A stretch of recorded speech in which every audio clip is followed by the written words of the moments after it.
sou a Catiane e hoje a gente vai estar dando continuidade aos assuntos de Mecânica 1, onde hoje iniciaremos um novo conteúdo, movimentos em uma dimensão.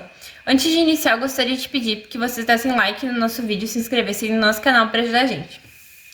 Bem, nós dizemos, né, que um objeto está em movimento quando ele, ao longo do tempo, muda sua posição em relação ao observador. Essa relação de deslocamento e tempo de deslocamento a gente chama de velocidade.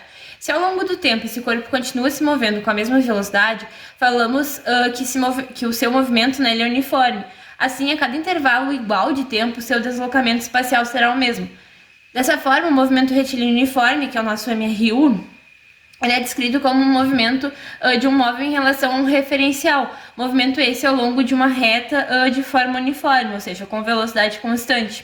Nós também sabemos que para haver movimento, as duas constantes, tanto a variação de espaço quanto a variação de tempo, elas têm que ser diferentes de zero. Já o MRUV, diferente, né, do MRU, o MRUV também é conhecido como movimento retilíneo uniformemente variado, e ele demonstra que a velocidade varia uniformemente em razão do tempo. O movimento retilíneo uniformemente variado, ele pode ser descrito como um movimento de um móvel em relação a um referencial ao longo de uma reta, na qual a sua aceleração é sempre constante. Também se diz que a velocidade do móvel sofre variações iguais em intervalos de tempos iguais, né? No MRUV, a aceleração média, assim como a aceleração instantânea, elas são iguais. Aqui eu trouxe para vocês algumas equações que são utilizadas nesse conteúdo. Vou deixar aqui para vocês tirarem um print, caso seja necessário, as equações do MRUV e a equação do MRU. Também trouxe para vocês que quando o movimento ele é progressivo, a velocidade tem que ser maior que zero, já quando ele é regressivo, a velocidade tem que ser menor que zero. E para movimentos acelerados, a velocidade é maior que zero e a aceleração é maior que zero, e a velocidade é menor que zero e a aceleração é menor que zero, e para o movimento retardado, o mesmo. Também trouxe o conteúdo do movimento circular uniforme, conhecido como MCU, que é aquele em que uma partícula se move ao longo de uma trajetória circular de raio constante. Nesse tipo de movimento, tanto a velocidade escalar quanto a velocidade angular, elas são constantes, mas o movimento ele é acelerado, uma vez que esse tipo de trajetória é necessário, né, que haja uma aceleração, a qual aponta na direção do raio, sempre com sentido ao centro da curva, chamada de aceleração centrípeta, também muito usada nesse conteúdo.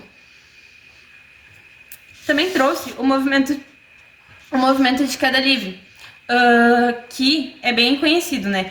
Na prática, o movimento de queda livre ideal é bastante próximo daquele em que o objeto é solto a uma pequena altura em relação ao chão. No entanto, rigorosamente, esse movimento só acontece quando algum objeto é solto no vácuo.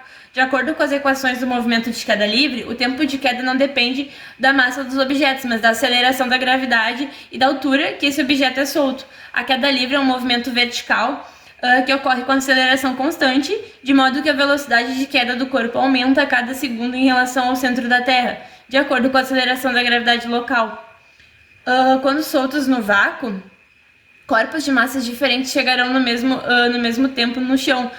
O fato de uma pena, por exemplo, não chegar no chão ao mesmo tempo que uma bola de boliche, quando soltas na superfície da Terra, está associado ao atrito com o ar, que é quase desprezível para objetos pesados e aeróbicos, né, como é o caso da bola de boliche. E aí que eu trouxe para vocês as equações utilizadas então no movimento de queda livre. Vou deixar aqui para vocês poderem tirarem um print para ajudar vocês nos próximos exercícios. Muito obrigada pela atenção de todos!